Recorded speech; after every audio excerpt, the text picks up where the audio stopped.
ఇటు 3 ఇంచులండి. ఇక్కడికి వచ్చేసరికి పావు తక్కువ 3. మనకి ఇక్కడ ఇలా రౌండ్ తిరగాలి కదా, ఇక్కడ ఏంటంటే మనకి పైకి ఫిట్గా ఉండడానికి 2.5 ఇంచు 2.25 పెట్టుకుంటే సరిపోయిద్ది అన్నమాట. ఇక్కడి నుంచి ఇక్కడికి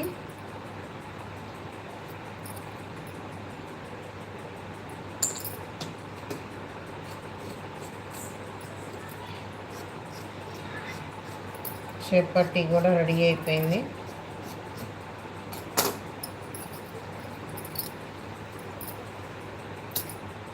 చూస్తున్నారుగా, ఇక్కడి నుంచి ఇట్లా మనకి 1.5 ఉంది కదా, ఈ 1.5 ఇక్కడ డాట్స్కి వేస్తాం కాబట్టి 1.5 ఇలా దగ్గరికి వచ్చేస్తుంది అనమాట. ఇక్కడి నుంచి ఇట్లా రౌండ్ షేప్ పట్టీ కూడా వచ్చేస్తుంది. ముందు వైపున 3.5, బ్యాక్ వైపున 3 ఇంచులు షేప్ పట్టీ